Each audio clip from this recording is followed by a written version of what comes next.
Welcome. This is Meaghan Hackinen reporting for the Ohio Ram Show, where we put the ultra in ultra-distance cycling. Today I'm speaking with Jen Orr in Murrieta, California, where she's doing a virtual race across the West. Welcome. Hey. Thanks for coming today, Jen. Thanks for having me. So you're riding your bike. Can you tell us where you're at? Well, I'm in my garage in Murrieta, California. But virtually, I believe I am somewhere just out. I think when I looked this morning, I was somewhere between Tuba City and Kayenta. So, which is somewhere around 700-ish miles in. Awesome. Yeah. Did you ride this morning and this afternoon? Yeah. So I work 8 to 5, and I've been riding. I think last week too. I've been getting up at about 3 a.m. riding. The last couple days, about 3 hours before work, and then going to work, and then riding at least a couple hours after. Can I make a confession? I'm like almost glad that Canada will probably not be allowed to travel for the World 24-Hour Time Trials, because like I had to get up once this week to like Everest, and I got up at 3 a.m. and it like almost killed me. I had like complained about it for like every day after that. Not something I'm gonna do on a regular basis, but yeah, I'm just like, okay, it's a couple weeks, I can deal with it. So well, I guess I'm wondering, do you think it was a good idea to sign up for VRAW, or have you changed your mind? No, I still think it was a good idea.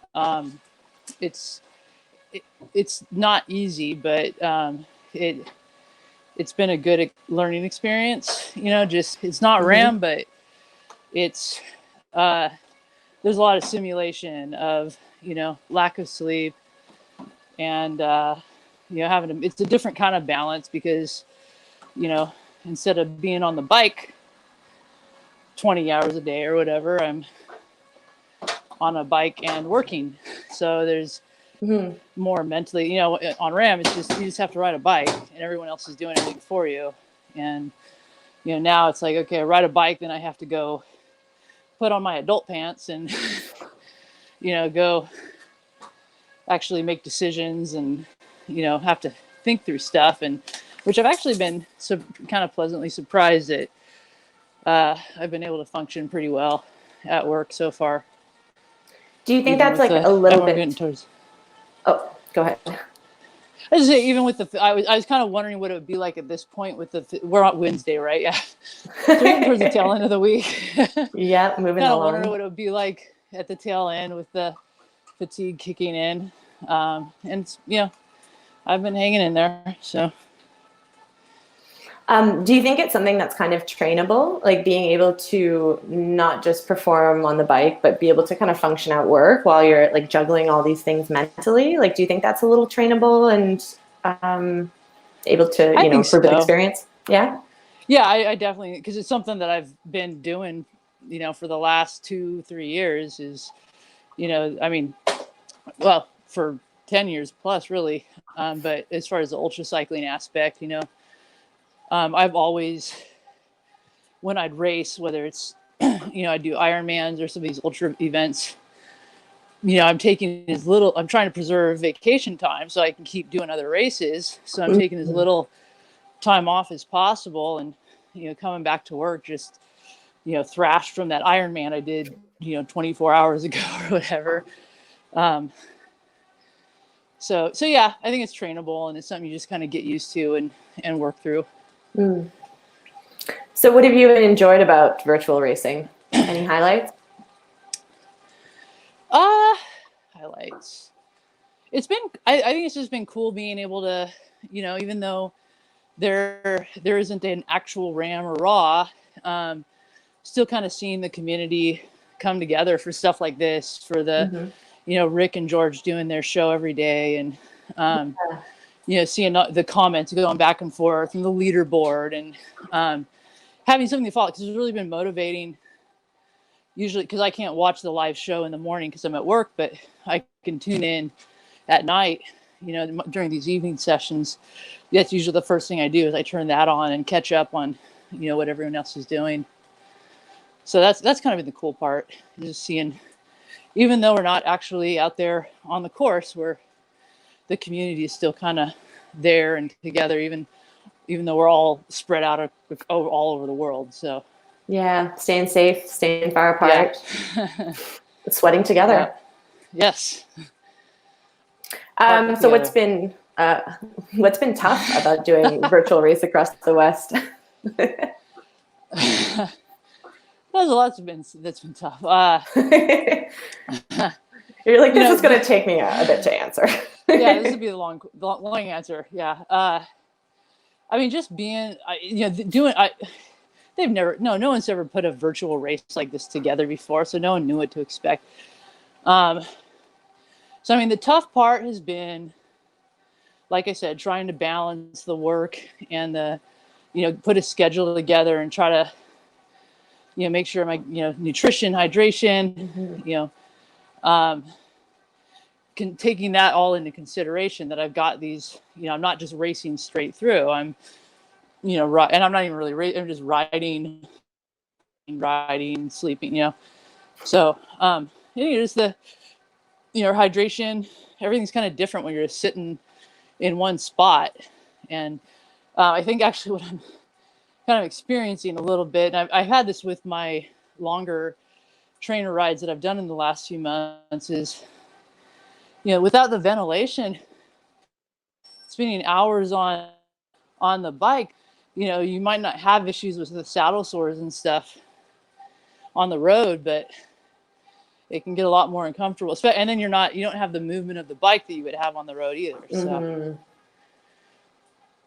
Is your garage door open? Is that what I see behind you? Yeah. Yeah, I've been pretty much I've got 2 fans going and the garage door open to kind of let the air go through. And since it's not been too hot here, fortunately, it's been pretty mild weather. But like Saturday and Sunday, when I was out here all day, it got a little warm during the day, but most of my riding is early in the morning or in the evening when the breeze picks up. So temperature-wise, hasn't been too bad.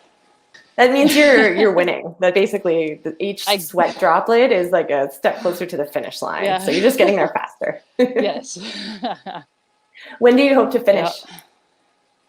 Yeah. It's definitely going to be, I think the cutoff Sunday morning at 6 a.m. I'm hoping to be done Saturday afternoonish. So I kind of wish I really did, I put it together a schedule for, here's what I want to do, what days, and stuck to that all last week. And kind of now, pushing a little bit more this week, realized I probably could have put more hours in last week and maybe not had to do quite, the weekend was really just rough because I spent about 24 hours on the bike between Saturday and Sunday, and Monday was just thrashed, and somehow managed to bounce back. And yesterday felt good, and now I'm kind of feeling not so great again. But yeah, and again, that's just kind of exactly what you expect to happen in an actual ultra event. You go through spurts. You have good days and bad days, or hours. So this is just, tonight's one of the not so great times. But maybe tomorrow morning I'll wake up and feel awesome. So you never know. I think going into it with that attitude of like curiosity and knowing that you're going to be going up and down and your mood is changing and nothing is going to stay the same. Like in the prairies, when I was hit with like terrible headwinds, I'd always have to remind myself, like, this could change any second. Like, if you recognize that things might change, at least you're just living for the moment instead of mentally preparing for the worst all the time. Yeah, and that's the mental part of that too is good training. To just trying to keep reminding yourself, like, you knew this wasn't going to be easy. You knew this was going to get hard at this point, and so what did you expect? So all you can do is just, okay, I'm doing this race. I signed up to do it. I get to do it. I just put on the kit and get to work. And right now, like, because I'm just, my legs are not feeling it. Just, my coach just texted me like I told her, like, my legs just aren't, they feel like crap right now. She's like, just get into an easy gear and spin and just, get saddle time in and get the miles in. So it's like, just like Ram, it's like forward progress is better than no progress. You just stay on the bike. So it's interesting because you're kind of doing raw, but in like Ram time period. Yeah, so exactly, you're like suffering for as long, but very differently. Yeah. Yep, and I've been through that exact thought process. It's like it's a time frame of Ram. I'm just not riding as much. I'm still getting, kind of some of the same stresses because of the time and the fatigue that builds up, and it's not like I'm resting that much between the rides. I'm not, I've been last few nights getting lucky if I'm getting 4 hours of sleep. So Okay. Yeah. Well, I don't want to take up any more of your time. Want you to fly towards the finish line. And just thank you so much for chatting with us, Jen. It was a joy, as always. Thank you.